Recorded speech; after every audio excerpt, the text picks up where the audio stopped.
রাসূলুল্লাহ সাল্লাল্লাহু আলাইহি ওয়াসাল্লাম বলেন, আরবাউন, চারটি জিনিস, ইদা কুন্না ফিকা ফালা আলাইকা, যখন তোমাদের কারো মধ্যে থাকবে। কয়টা জিনিস? একটু জোরে বলেন, আবার বলেন, কয়টা জিনিস? চারটা জিনিস যখন তোমাদের কারো মধ্যে থাকবে, ফালা আলাইকা, কিন্তু দুনিয়ার কোনো কিছুই নাই। চারটি গুণ আছে কিন্তু দুনিয়ার কোনো সম্পদ নাই। নবীজি বলেন, তাতে কি কোনো অসুবিধা নাই? চার গুণ আছে, দুনিয়ার কোনো কিছু নাও যদি থাকে, চিন্তা করো না। মা ফাতাকা মিনাদ দুনিয়া, এই চার গুণ থাকার কারণে দুনিয়ার কোনো কিছু তার হাত ছাড়া হবে না। চার জিনিস বা চার গুণ যদি তার মধ্যে থাকে, দুনিয়ার কোনো কিছু হাত ছাড়া হবে না। এটা সাধারণ কোনো মানুষের কথা না। এ কথাটা যে মানুষ বলেছে, গোটা জিন্দেগিতে একটা মিথ্যা কথাও সে বলে নাই। সুবহান। তিনি আমার আপনার নবী। এক নম্বর গুণ, নবীজি বলেন, হিফযু আমানাতিন, আমানতের হেফাজত করা। দুই নম্বর, নবীজি বলেন, সিদকু হাদিসিন, সত্য কথা বলা। তিন নম্বর, নবীজি বলেন, হুসনু খলিকাতিন, উত্তম চরিত্রের অধিকারী হওয়া। চার নম্বর, নবীজি বলেন, ওয়াইফাতুন ফি তুমাতিন, হালাল খাবার ভক্ষণ করা। কয়টা হলো? চারটা। এক নাম্বার, নবীজি বলেন, হিফযু আমানাতিন, আমানতের হেফাজত করা। খেয়াল দিয়ে শুনবো আমরা। আমানতের হেফাজত গুরুত্বপূর্ণ একটি বিষয়। একটা মানুষ যদি প্রকৃত মুমিন হতে চায়, তাহলে অবশ্যই তাকে আমানতদার হতে হবে, আমানতের হেফাজতকারী হতে হবে। কারণ আমানতের হেফাজত করা এটা প্রকৃত মুমিনের আলামত, আর আমানতের খেয়ানত করা এটা প্রকৃত মুনাফিকের আলামত। রাসূল আকরাম সাল্লাল্লাহু আলাইহি ওয়াসাল্লাম আমাদেরকে প্রকৃত মুনাফিকের আলামতগুলা জানায় দিয়েছেন। আমাদের কাজ হলো মুনাফিকের আলামতগুলা শুধু জানা তা নয়, জানার সাথে সাথে আমাদের মধ্যে যদি মুনাফিকের আলামতের কোনো আলামত থাকে, সেগুলাকে বাহির করা, সেগুলা ত্যাগ করা। মুনাফিকের আলামত কি? রাসূল আকরাম সাল্লাল্লাহু আলাইহি ওয়াসাল্লাম এক হাদিসের মধ্যে বলেন, মুনাফিকের আলামত হলো তিনটা। আর এক হাদিসের মধ্যে নবী বলেন, মুনাফিকের আলামত হলো চারটা। প্রকৃত মুনাফিকের এক নম্বর আলামত, নবীজি বলেন, ইদা হাদ্দাসা কাযাবা। প্রকৃত মুনাফিকের এক নম্বর আলামত, মুনাফিক যখন কথা বলে মিথ্যা কথা বলে। দুই নম্বর, নবীজি বলেন, ইদা ওয়াদা আখলাফা। মুনাফিক যখন ওয়াদা করে, ওয়াদা খেলাফ করে। তিন নম্বর, ইদা তুমিনা খানা। মুনাফিকের কাছে আমানত রাখলে আমানতের খেয়ানত করে। চার নম্বর, ওয়া ইদা তাখাসামা ফাজারা।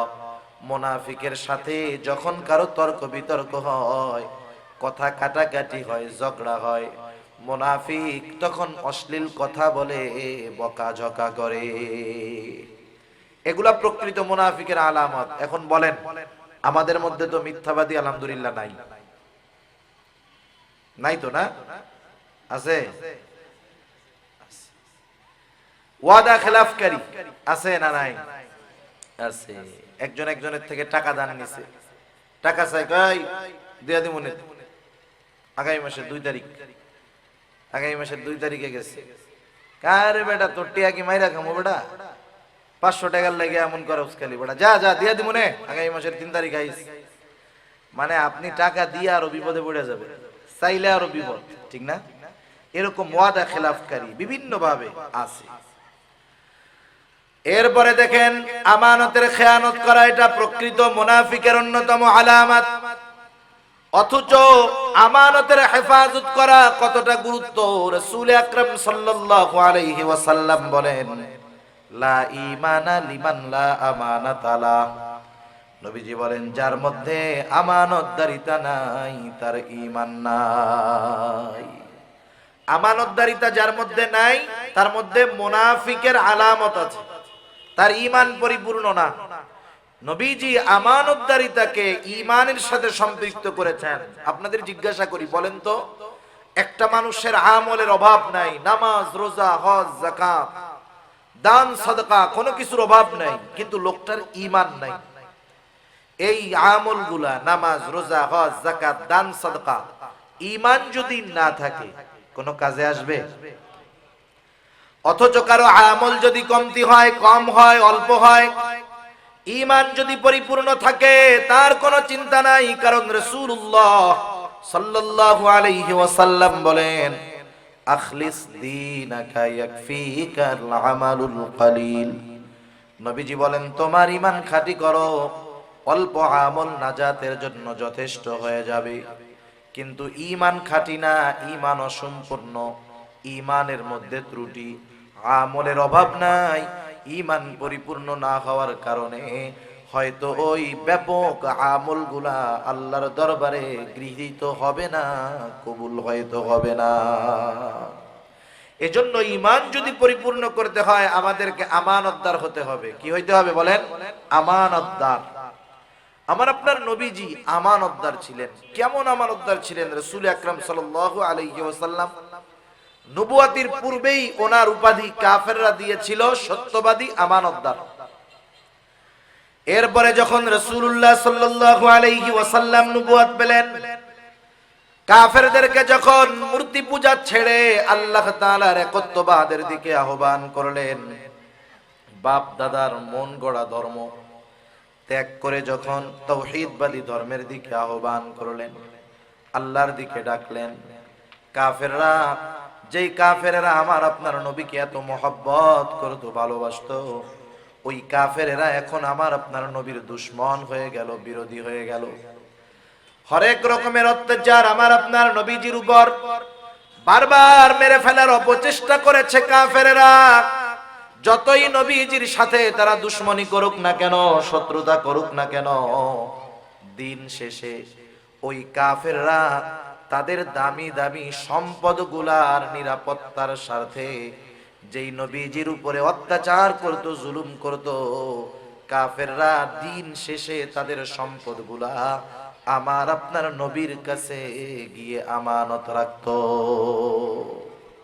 নবীজিকে কষ্ট দিত, জুলুম করত, অত্যাচার করত, এরপরেও আমানত নবীজির কাছে গিয়ে রাখতো। তাহলে দেখেন আমার আপনার নবীর ব্যাপারে কাফেরদের কেমন সুধারণা ছিল, যে আমরা যতই কষ্ট মুহাম্মদকে দেই না কেন, যতই অত্যাচার জুলুম তাকে আমরা করি না কেন, সে আমানতের খেয়ানত করবে না।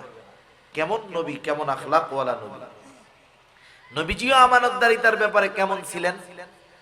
যখন খাদিজাতুল কুবরা রাদিয়াল্লাহু তাআলা আনহা এবং আল্লাহ রাসূল সাল্লাল্লাহু আলাইহি ওয়াসাল্লামের চাচা আবু তালেব দুনিয়া থেকে চলে গেলেন, আবু তালেবের মৃত্যুর পর কাফেরেরা প্রচন্ড রূপে আমার আপনার নবীর উপর অত্যাচার শুরু করছে। শুধু তাই না, তারা প্ল্যান করেছে, প্রোগ্রাম করেছে যে মুহাম্মদকে আর দুনিয়ায় রাখা যাবে না, হত্যা করতে হবে। কেমনে করা যায়?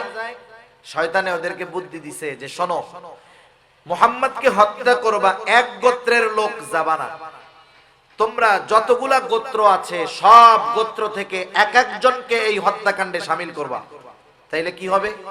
সব গোত্রের যখন অংশগ্রহণ থাকবে, কোন গোত্র অপর গোত্রকে দোষারোপ করতে পারবে না, কারণ সব গোত্রের মানুষই ওইখানে উপস্থিত ছিল, ওই হত্যাকাণ্ডে ছিল, কেউ কিছু বলতে পারবে না, সাহস পাবে না। তারা সিদ্ধান্ত নিল যে অমুক দিন রাতের বেলায় মুহাম্মদকে দুনিয়া থেকে চিরতরে বিদায় করে দেওয়া হবে। এদিক দিয়া কাফেরদের অত্যাচারের মাত্রা যখন বেড়ে গেছে, আল্লাহ সুবহানাহু ওয়া তাআলা আমার আপনার নবীজিকে জানায় রাখছেন, আপনি হিজরতের জন্য প্রস্তুত থাকেন, কিন্তু কোন দিন কোন তারিখে হিজরত হবে আল্লাহ তাআলা জানান নাই। যেই রাত্রে কাফেররা আমার আপনার নবীজিকে হত্যা করার অপচেষ্টা করলো, চতুর্দিক দিয়ে তারা আমার আপনার নবীর ঘর ঘিরে রেখেছে, সবার হাতে খোলা তলোয়ার। আজকে উদ্দেশ্য মুহাম্মদ সাল্লাল্লাহু আলাইহি ওয়াসাল্লামকে দুনিয়া থেকে চিরতরে বিদায় করে দিবে। যেই রাত্রে তাদের ইচ্ছা হলো এইটা, ওই রাত্রেই আল্লাহ তাআলা জানায় দিলেন, হাবিব, আজকের রাতটাই হলো আপনার হিজরতের রাত। কাফেররা আমার আপনার নবীর ঘর চারদিক দিয়ে ঘিরে রাখছে হত্যা করার জন্য। তাম দুনিয়ার মানুষ যদি একজনের ক্ষতি করার চেষ্টা করে, আল্লাহ তাআলা যদি তাকে নিরাপত্তা দেয়, বলেন তো সারা দুনিয়ার মানুষ মিলে তার ক্ষতি করতে পারবে?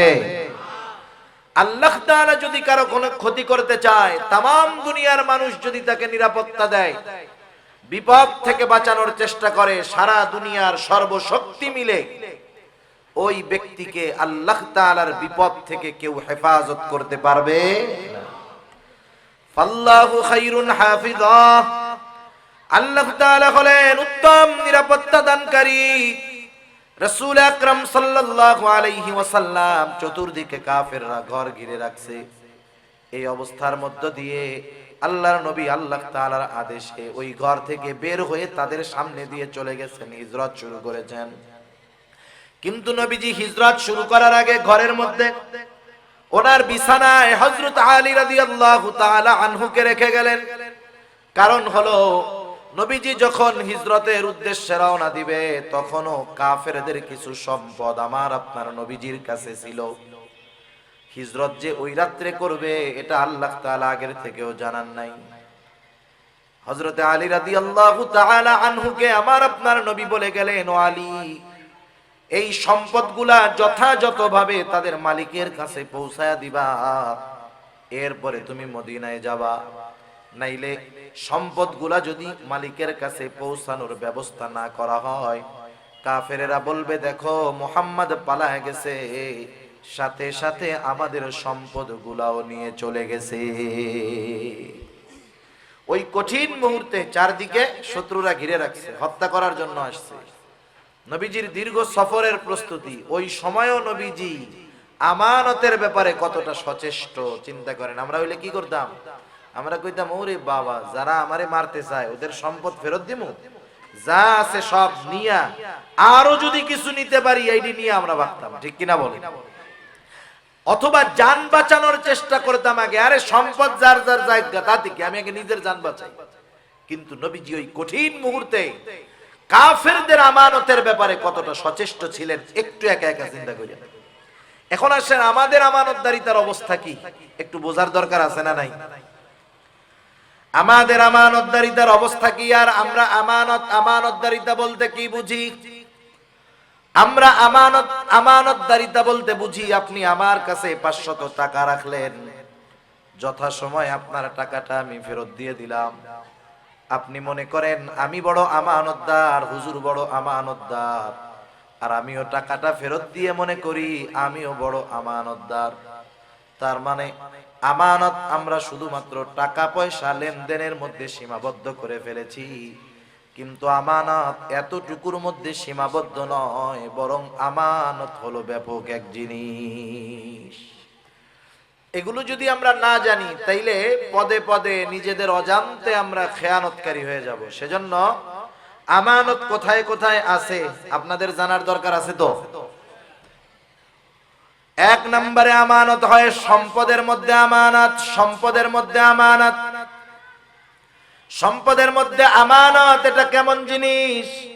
আমার কাছে অথবা আপনাদের কারো কাছে যদি কারো সম্পদ থাকে, ওই সম্পদের মালিকের যদি অজানাও থাকে যে তার কিছু সম্পদ আপনার কাছে আছে কিন্তু ওর জানা নাই, এরকম অবস্থাও যদি হয়, তাহলে আমার আপনার দায়িত্ব হলো, আমি যেহেতু জানি ওই লোকটা এই সম্পদের মালিক, তার যদিও জানা না থাকে, আমার দায়িত্ব হলো তার সম্পদটা অবশ্যই তার কাছে ফিরাইয়া দেওয়া। সেজন্য আমার আপনার কাছে যদি কারো সম্পদ থাকে, এটা প্রকৃত মালিকের কাছে পৌঁছায়া দিতে হবে। সম্পদের ক্ষেত্রে আমানতটা এরকম। এখন আমাদের সমাজে সম্পদের ক্ষেত্রে খেয়ানত হয়, খেয়ানতের অভাব নাই, অনেক পদ্ধতিতে হয়। সম্পদের ক্ষেত্রে খেয়ানত কেমনে হয়, একটা দুইটা পদ্ধতি আমি আপনাদের বলি। 1 নাম্বার উদাহরণ, মনে করেন দুই ভাই, বড় ভাইয়ের 2টা নাবালক বাচ্চা, একেবারে ছোট। বড় ভাই দুনিয়া থেকে চলে গেল, অঢেল সম্পদ রেখে গেছে বড় ভাই। ওই ছোট ইয়াতীম নাবালক বাচ্চা ওদের বাবাও দুনিয়া থেকে চলে গেছে, দাদাও নাই, মাও নাই। এই ইয়াতিম নাবালক বাচ্চা এবং ওই বাচ্চাদের রেখে যাওয়া সম্পদ, বাবার রেখে যাওয়া সম্পদ, বলেন তো ওই ইয়াতিম বাচ্চা এবং ইয়াতিম বাচ্চার বাবার রেখে যাওয়া সম্পদ গুলার অভিভাবক এখন কে হবে? কে হবে? চাচা হবে। চাচা চাচা চাচার দায়িত্ব কি? চাচার দায়িত্ব হলো ভাইয়ের রেখে যাওয়া সম্পদগুলা যথাযথভাবে হেফাজত করা। ইয়াতিম বাচ্চাদের লালন পালন করতে, মানুষ করতে যেই সম্পদ ব্যয় হবে, ওই ভাইয়ের সম্পদ থেকেই তার সন্তানদের পেছনে ব্যয় করবে, সমস্যা নাই। আর ওই ইয়াতিম বাচ্চারা যখন বড় হবে, সম্পদ রক্ষণাবেক্ষণ করার যোগ্যতা অর্জন করবে, যেই সম্পদগুলা থাকবে যথাযথভাবে চাচা ওই ভাতিজাদেরকে বুঝাইয়া দিবে যে তোমার বাবা এই সম্পদ রেখে গেছে, এই জমি, এই দোকান, এগুলা তোমাদের। কিন্তু আমাদের সমাজে কি হয়, যদি বড় ভাইয়ের অঢেল সম্পদ থাকে, বড় ভাইয়ের ইয়াতিম বাচ্চা যদি থাকে, বড় ভাইয়ের মৃত্যুতে ছোট ভাই কষ্ট পায় না, বরং চিন্তা করে আরো ভালো হইছে। কেন ভালো হইছে? আমি তো সম্পদ কিছু করতে পারি নাই, আমার তো বড় ভাইয়ের একেবারে হাটহাজারি রোডের পাশে 10 শতক জমি আছে, যেই দাম, ওই 10 শতক যদি কোনো মতে আমি দখল দিতে পারি, ওইখানে যদি একটা মার্কেট বানাইতে পারি, আমার জিন্দেগিতে আর কি লাগে? আমিও তো বৈশা বৈশা খাবো, আমার পোলাপান গুলাও বৈশা বৈশা খাবে, পরবর্তী প্রজন্মের আর চিন্তা নাই। এইবার ওই চাচা ইয়াতিম বাচ্চাদেরকে ঠকায়া ওই 10 শতক জমি নিজের নামে যে কোনো সিস্টেমে দখল দিয়ে খায়, ইয়াতিমের হক নষ্ট করে, আমানতের খেয়ানত করে, বান্দার হক নষ্ট করে। বলেন এইরকম চাচা সমাজে কম বেশি আছে না নাই? এইভাবে অনেক সময় ইয়াতিমের অভিভাবক হয়ে ইয়াতিমের সম্পদের আমানতের খেয়ানত করে। এটা এক পদ্ধতি। আর একটা পদ্ধতি হলো বাবা মারা যাওয়ার পরে বাবার সম্পদের মধ্যে বোনের যেমন হক, ভাইয়েরও তেমন হক। বাবার সম্পদের মধ্যে সন্তানের হক কতটুকু নির্ধারণ করে দিয়েছে কে? আরো জোরে বলেন কে? আল্লাহ তাআলা কোরআনুল কারীমের মধ্যে বলেন, ইউসিকুমুল্লাহু ফি আওলাদিকুম লিযযাকারি মিসলু হাযযিল উনসায়াইন। আল্লাহ রাব্বুল আলামিন বলেন, ইউসিকুমুল্লাহ, আল্লাহ তাআলা তোমাদেরকে ওসিয়ত করতেছেন। ওসিয়ত, আল্লাহ তাআলা যেটা ওসিয়ত করে সেটা চূড়ান্ত রায় হয়ে যায়। দুনিয়ার জজ কোর্টের রায় হাইকোর্ট যদি চায়, তথা সুপ্রিম কোর্ট যদি চায়, জজ কোর্টের রায়কে ব্যান্ড করে দিতে পারে। আবার সুপ্রিম কোর্ট যেই রায় দেয়, রাষ্ট্রপতি যদি চায়, তার ক্ষমতা বলে সুপ্রিম কোর্টের রায়কে ব্যান করে দিতে পারে। কিন্তু আল্লাহ তাআলা যেই রায় দিয়েছেন, যেই সিদ্ধান্ত দিয়েছেন, দুনিয়ার কারো ক্ষমতা নাই আল্লাহ তাআলার সিদ্ধান্তের বিপরীতে কোনো সিদ্ধান্ত নেই। আল্লাহর সিদ্ধান্ত পরিবর্তন করার ক্ষমতা কারো নাই। আল্লাহ তাআলা সিদ্ধান্ত দিয়েছেন। আল্লাহ তাআলা বলেন, ইউসিকুমুল্লাহ, আল্লাহ তাআলা তোমাদেরকে ওসিয়ত করতেছেন ফি আওলাদিকুম, তোমাদের সন্তানদের ব্যাপারে। কি ওসিয়ত? লিযযাকারি মিসলু হাযযিল উনসায়াইন। আল্লাহ তাআলা বলেন ওসিয়ত হলো দুইজন কন্যা যতটুকু সম্পদ পাবে, একজন ছেলে ততটুকু সম্পদ পাবে। এই সিদ্ধান্ত কার? জোরে বলেন তো। আল্লাহ তাআলা। এখন বাবা মারা গেছে, বাবা মারা যাওয়ার পরে বোনেরা আছে, তাদের বিবাহ হয়ে গেছে, তারা আছে তাদের শ্বশুর বাড়িতে। বড় ভাই, বাবা মারা যাওয়ার পরে বড় ভাইয়ের উপরে দায়িত্ব হলো 1 নাম্বার, বাবা যদি কোনো ঋণ থাকে বাবার সম্পদ থেকে সেই ঋণ পরিশোধ করে দেওয়া। 1 নম্বরে কি করবে? দাফন কাফন তো করবে, এরপরে বাবার যদি কোনো ঋণ থাকে সেই ঋণ পরিশোধ করবে। এরপরে বাবা যদি কোনো ওসিয়ত করে গিয়ে থাকে, ওসিয়ত যদি তার ঋণ পরিশোধের পরে যেই সম্পদ থাকবে, ওসিয়ত যদি ঋণ পরিশোধ করার পরে যেই সম্পদ থাকবে, ওই সম্পদের 3 ভাগের 1 ভাগ পরিমাণ হয় সর্বোচ্চ, অথবা এর কম হয়। তাহলে বাবার ওসিয়তটা পূরণ করবে। বাবা যদি ওসিয়ত করে আমার সব সম্পদ মাদ্রাসায় দিয়ে দে, এই ওসিয়ত মান্য করা লাগবে না। কিন্তু বাবার 30 লক্ষ টাকা সম্পদ আছে, বাবা যদি বলে 9 লক্ষ টাকা মাদ্রাসায় দিয়ে দিস, এই ওসিয়ত মানতে হবে। কারণ এখানে ওসিয়ত 3 ভাগের 1 ভাগের কম। কথা বোঝা গেছে? বাবার ওসিয়ত যদি থাকে ওসিয়ত পূরণ করবে। এরপরে বাকি যেই সম্পদ আছে, বড় ভাইয়ের দায়িত্ব হলো যথাযথভাবে বাবার ওয়ারিসি সম্পদগুলা যারা পাবে তাদেরকে বুঝায় দেওয়া। কিন্তু বাবা মারা যাওয়ার পর অধিকাংশ বড় ভাই এই কাজটা করতে চায় না, সম্পদগুলা নিজের কাছে রাখে, 8, 10, 15 বছর ধরে খায়। একটা সময় যখন বোনেরা আসে ভাইয়ের কাছে বলে, ও ভাই, বাবার সম্পদে তোমার যেমন হক আমাদেরও তেমন হক। তুমি 15 বছর ধরে আমার বাবার সম্পদে খেয়েছো, বাড়ি ভাড়া নিয়েছো, দোকান ভাড়া নিয়েছো, জমিনের ফসল খেয়েছো, কোনো দাবি নেই। বিগত সময়ের সবগুলা তোমাকে আমি ক্ষমা করে দিলাম, কিন্তু এখন থেকে যদি তুমি সম্পদগুলা পূর্ণ একা ভক্ষণ করতে চাও, তাহলে আমাদের যেই সম্পদগুলা আছে সেগুলা তুমি সম্পদের দাম দিয়ে কিনে রাখবা, অথবা আমাদের সম্পদটা আমাদেরকে বুঝায়া দিবা। এখন বলেন, 15 বছর পর এসে বোনরা যদি ভাইয়ের কাছে বলে আমার সম্পদটা দিয়ে দে, ভাই খুব খুশি হয় না? হ্যাঁ, আপনাকে এলাকাতে খুশি হয় না? না, আমাকে এলাকায় খুশি হয় না। তখন ভাইয়ের চেহারার দিকে তাকানো যায় না, ভাইয়ের চেহারার দিকে তখন তাকানো যায় না। যাই হোক, মুখ কালা হইলেও হক তো যে কোনো ভাবে ফেরত দিতে হয়। সম্পদগুলা বোনদেরকে ফেরত দেওয়ার পরে, আগে যখন বোন ভাগনা ভাগ্নি আসতো, আদর সমাদরের অভাব নাই, মার্কেটিং এর অভাব নাই। কিন্তু বোন যখন তার হক বুঝে নিয়ে যায়, এরপরে যখন ভাইয়ের বাড়িতে বেড়াইতে আসে, ভাগনা ভাগ্নি আসে, বোন আসে, তখন কি কয় জানেন?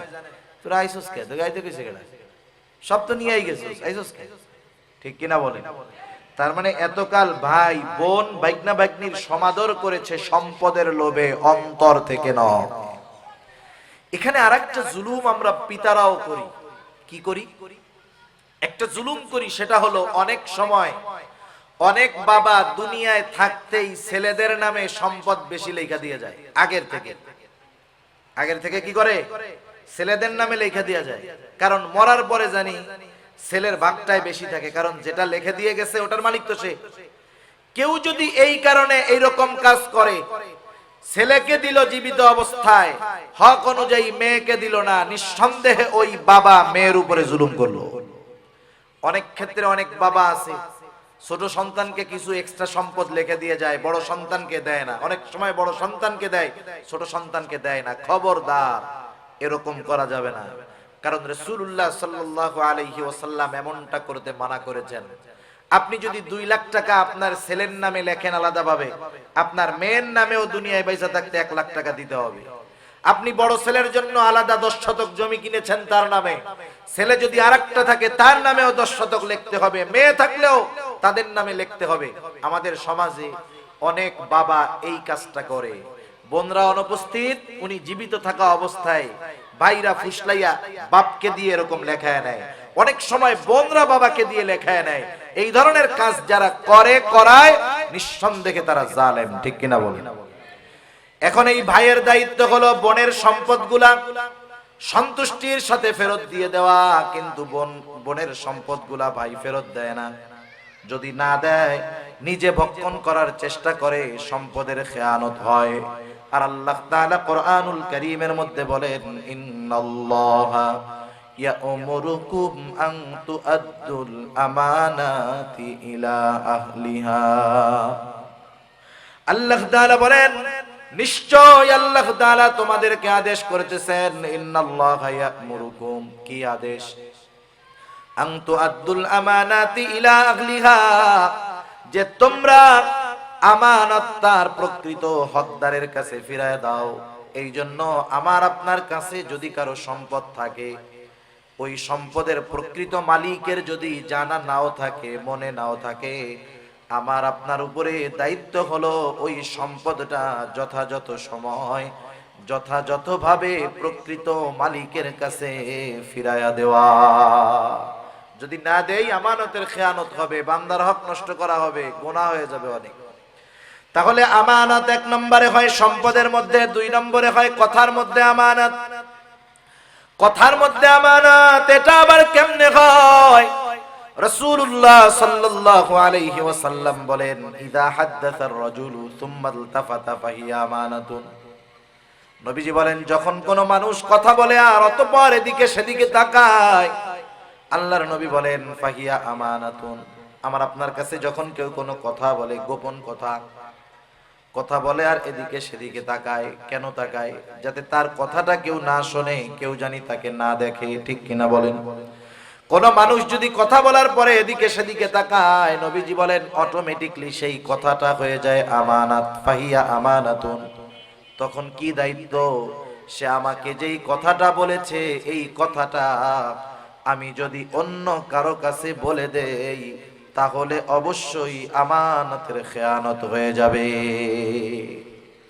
আবার সব কথা আমানত রাখা যায় না।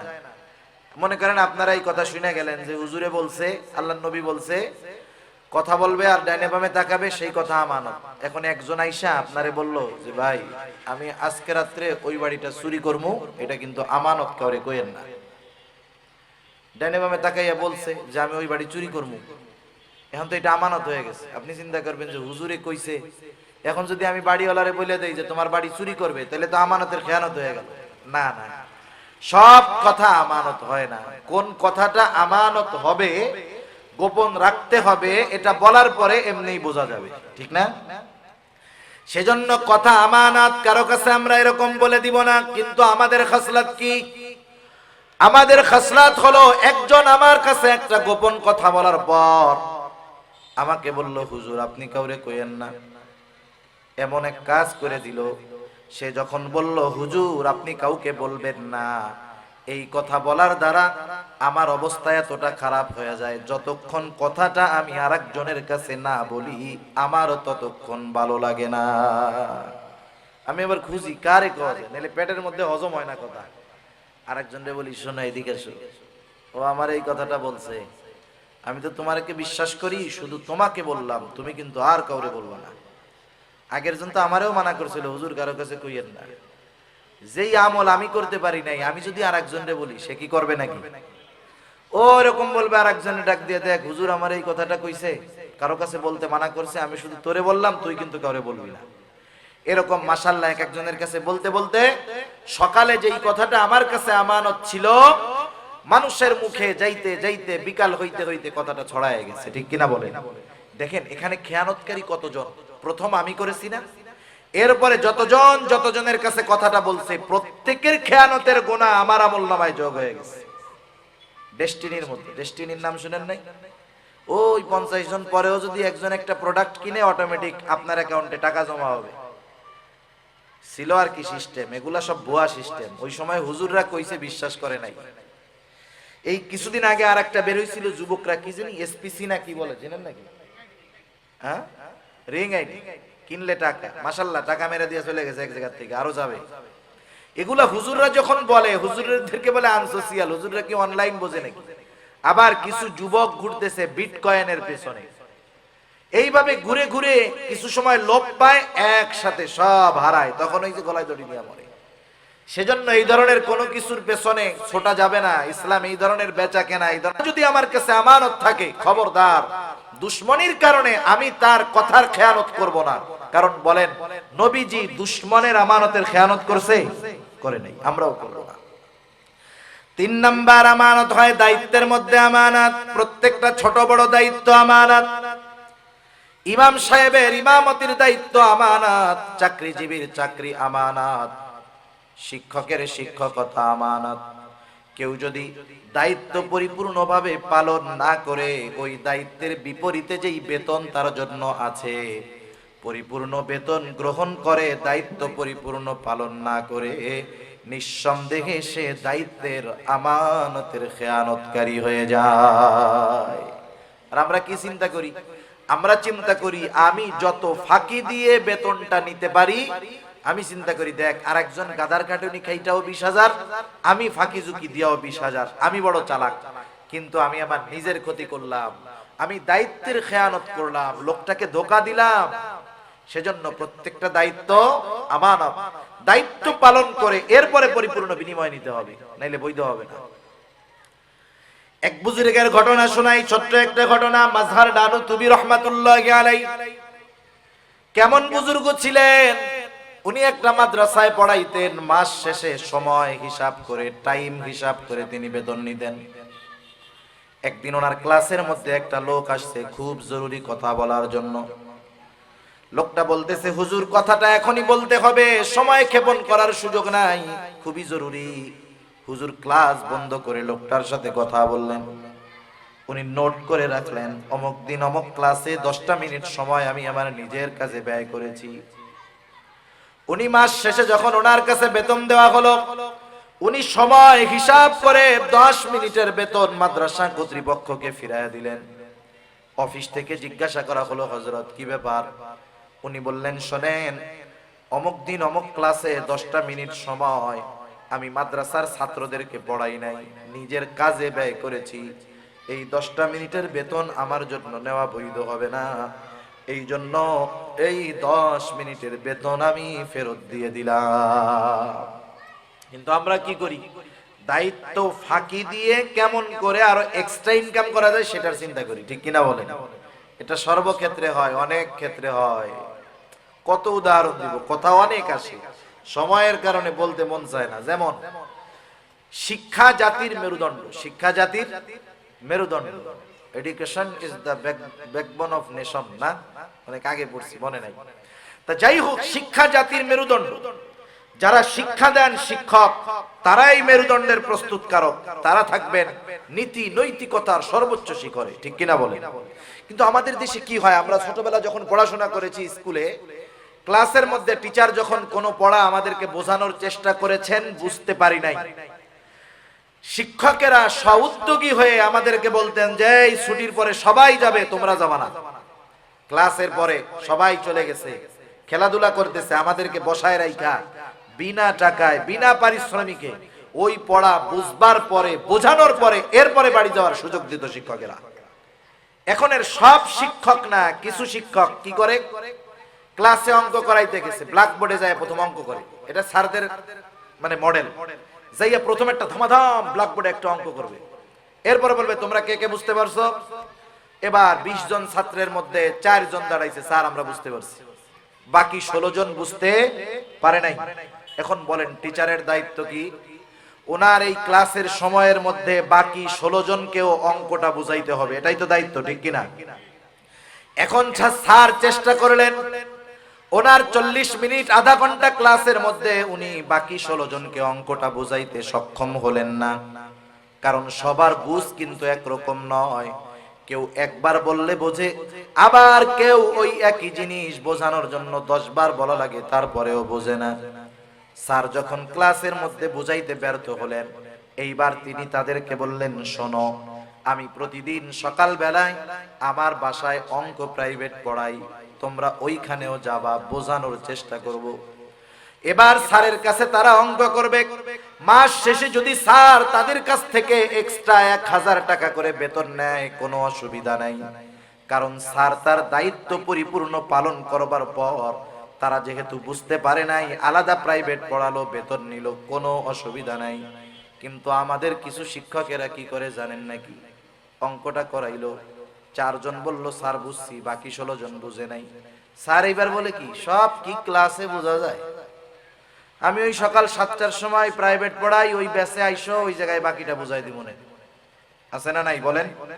এখন বলেন, স্যারের দায়িত্ব ছিল ক্লাসে বোঝানো, উনি ক্লাসে চেষ্টা না করে নিয়ে গেল এক্সট্রা ইনকামের ধান্দায়।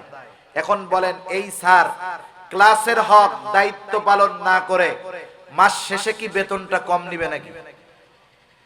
এই যে কাজটা করলো শিক্ষক, নিঃসন্দেহে আমানতের খেয়ানতকারী। সেজন্য প্রত্যেকটা দায়িত্ব যথাযথভাবে পালন করার পর তার বিনিময় নিতে হবে, বেতন নিতে হবে, নাইলে দায়িত্বের আমানতের খেয়ানত হবে। 4 নাম্বার, রাষ্ট্রের দায়িত্ব আমানত, রাষ্ট্রের সম্পদ আমানত, রাষ্ট্রের দায়িত্ব আমানত, রাষ্ট্রের সম্পদ আমানত। হয়তো অনেক ভার্সিটির স্টুডেন্ট ভাইয়েরা আছেন, শুনতেছেন, আপনারাও হয়তো এক সময় বিসিএস দিবেন, সরকারি চাকরি গ্রহণ করবেন। অনেকে হয়তো নীতি নৈতিকতার উপর জীবনকে পরিচালিত করবেন, আর অনেকে হয়তো অঢেল সম্পদ দেখে আর সামলাইতে পারবেন না। দুই হাতে একবারে পেট পুইরা কারুনের মতো সম্পদ গড়বেন। মনে রাখবেন, হয়তো সম্পদের পাহাড় হবে আপনার, কিন্তু আপনি কত বড় খেয়ানতকারী হয়ে যাবেন কল্পনাও করতে পারবেন না।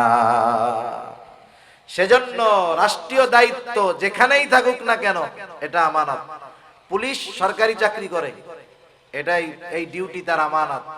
সে এই ডিউটি করতে গিয়ে মাস শেষে বেতন পায়, এক্সট্রা নেওয়ার কোনো সুযোগ নাই।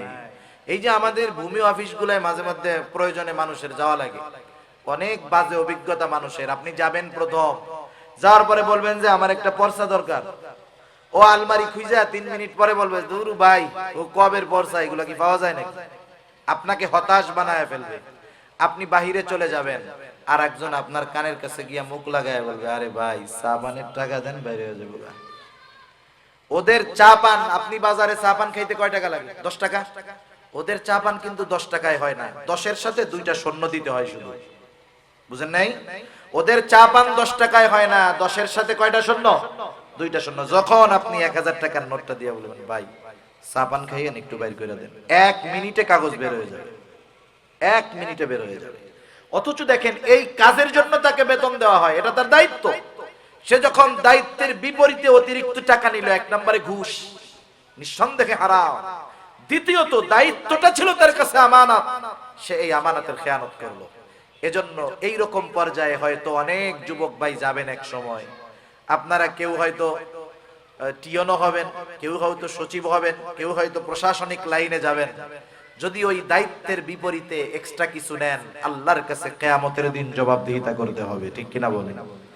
এজন্য রাষ্ট্রের দায়িত্ব আমানত, রাষ্ট্রের সম্পদ আমানত। এরপরে আসেন শরীয়তের বিধিবিধান, হুকুম আহকাম আমানত। আল্লাহ তাআলা কোরআনুল কারীমের মধ্যে বলেন ইন্না আরাদনাল আমানাতা আলাস সামাওয়াতি ওয়াল আরদি ওয়াল জিবাল فأبين أن يحملنها وأشفقن منها وحملها الإنسان। আল্লাহ তাআলা বলেন আমি এই আমানত আসমানের কাছে, জমিনের কাছে, পাহাড়ের কাছে পেশ করলাম।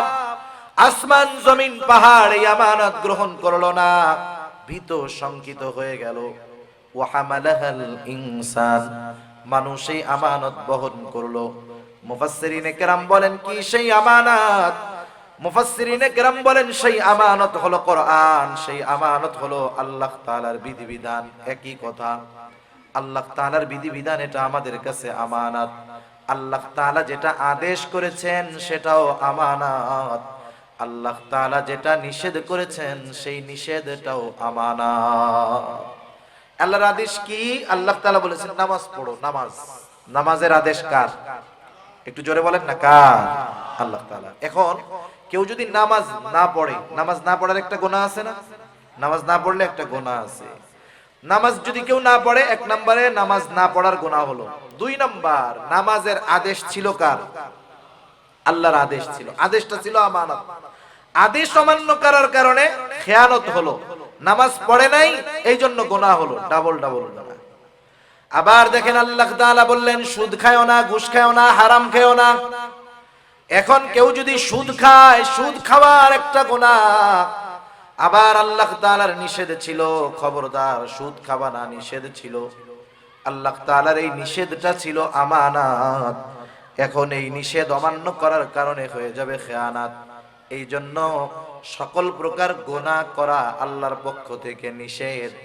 যখন আমরা কোনো গুনাহ করি, পাপ করি, যেই গুনাহটা করি, যেই কাজটা করি, পাপটা করি, তার বিপরীতে গুনাহ হয়।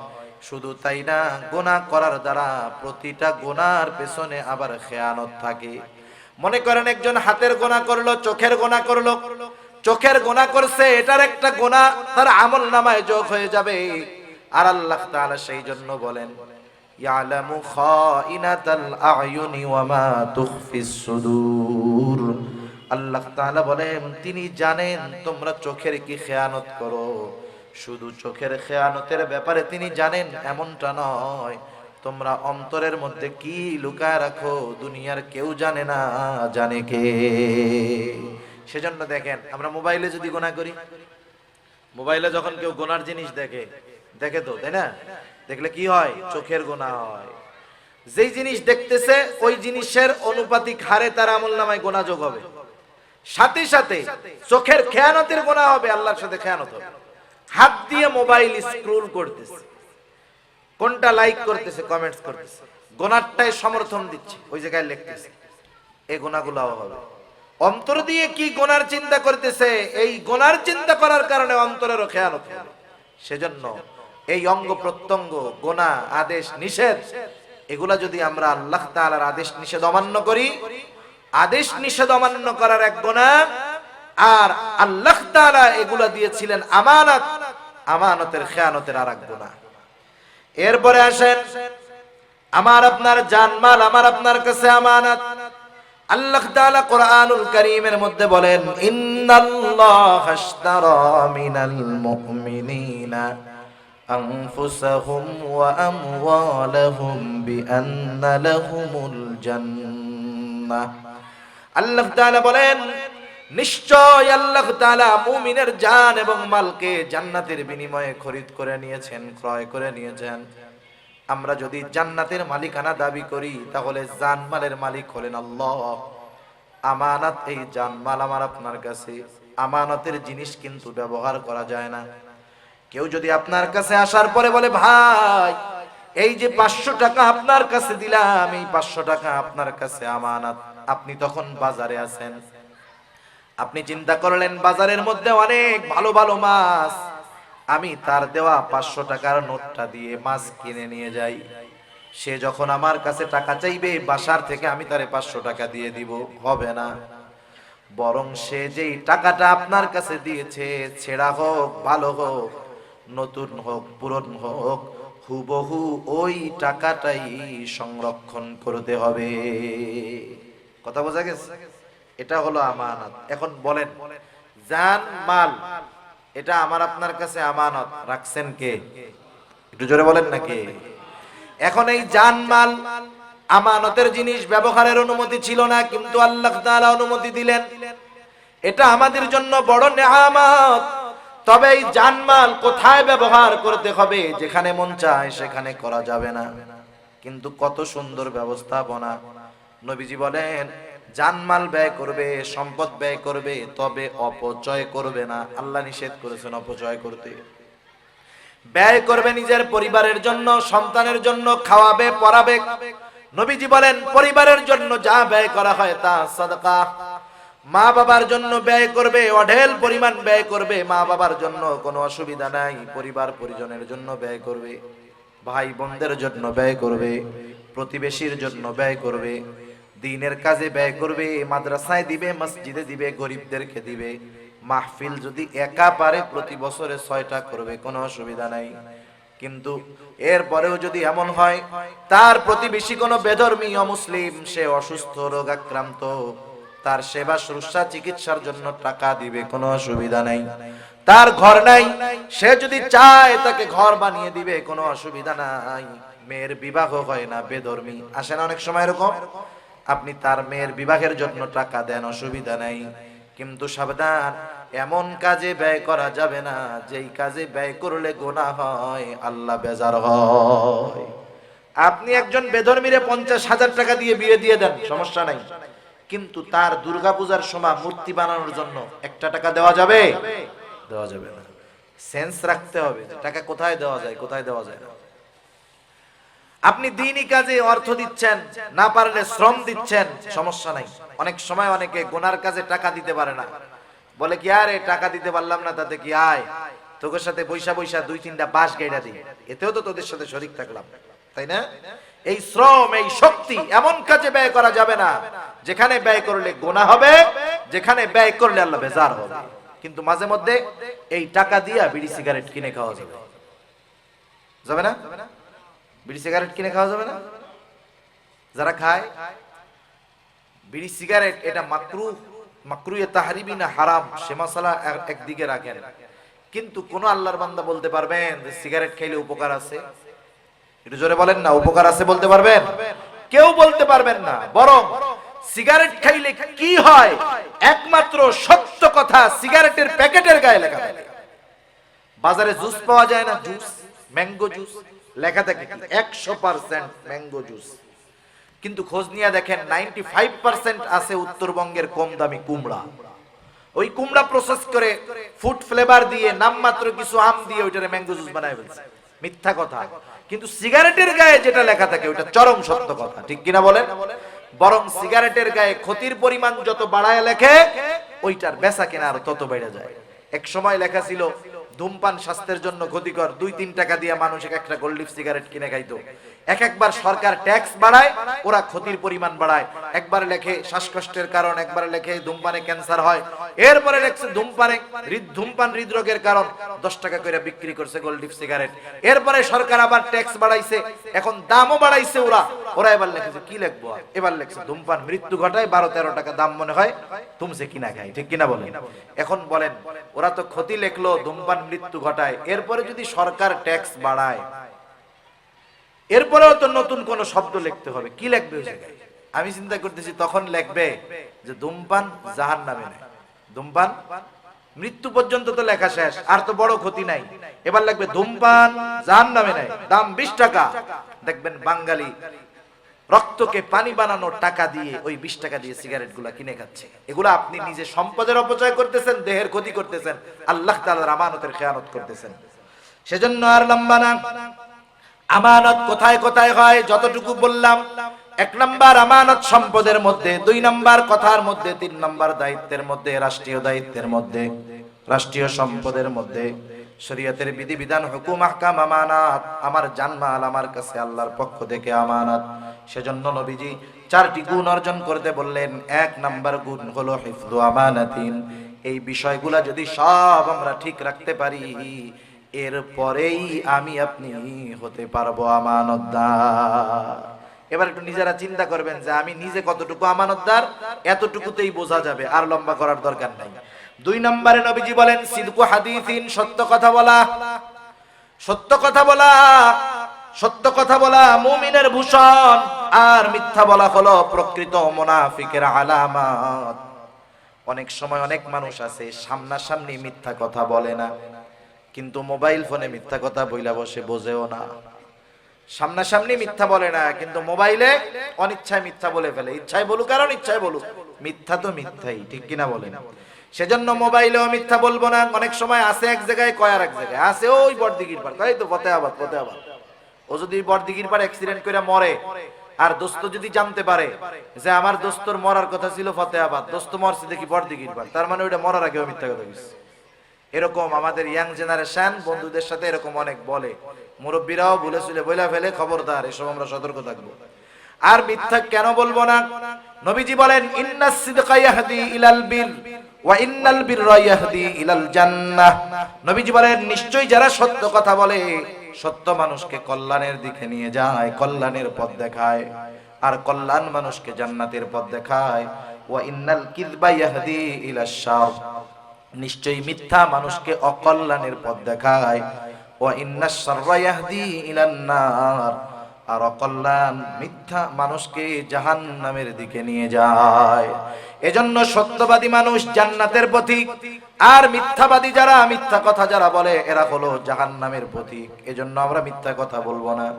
ধোঁকাও এক ধরনের মিথ্যা, কাউকে ধোঁকা দিব না। কারণ নবীজি বলেন মান গাশশানা ফালাইসা মিন্না, যে ধোঁকা দেয় সে আমার উম্মত নয়।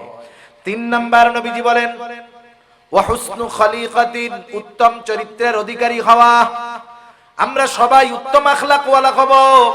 আমি আপনি যদি উত্তম আখলাক ওয়ালা হতে চাই, এমন একজনকে আইডল বানাতে হবে, এমন একজনকে অনুসরণ করতে হবে যার চরিত্রের মধ্যে কোনো ত্রুটি নাই। আর ওই মানুষ দুনিয়ার মধ্যে একজনই আছে, যার নাম হলো মুহাম্মাদুর রাসূলুল্লাহ। আমার আপনার নবীর চরিত্র হলো পূর্ণাঙ্গ চরিত্র। অন্যান্য যত নবী এসেছেন সব নবী উত্তম চরিত্রওয়ালা নবী, কোনো সন্দেহ নাই। কিন্তু আমার আপনার নবী শুধু উত্তম চরিত্রওয়ালা নবী তা নয়, আমার আপনার নবী উত্তম চরিত্রে পরিপূর্ণতা দান করনেওয়ালা নবী। সুবহানাল্লাহ, কেমন নবী চিন্তা করছেন। আমরা সেই নবীজির অনুসরণ করব। আখলাকের বিষয়টা হলো অনেক ব্যাপক, কারণ একটা মানুষের একটা পরিচয় না। একজন মানুষ, মনে করেন একজন মুরব্বী, উনি কিন্তু শুধু বাবা না, উনি দাদাও। উনি শুধু দাদা না, উনি নানাও। উনি শুধু নানা না, উনি স্বামীও। উনি শুধু স্বামী না, উনি শ্বশুরও। ঠিক না? এরকম যদি একজনের পরিচয় বের করেন, এক একজনের 10-12টা করে পরিচয় চলে আসবে। প্রত্যেকটা পরিচয় আখলাকওয়ালা হতে হবে। নবীজি স্বামী ছিলেন কি ছিলেন না?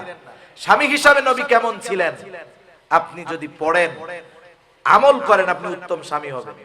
বাবা হিসাবে কেমন ছিলেন নবীজি? জান হাদিসের পাতায় লেখা আছে সন্তানদের ব্যাপারে নবী কেমন ছিলেন।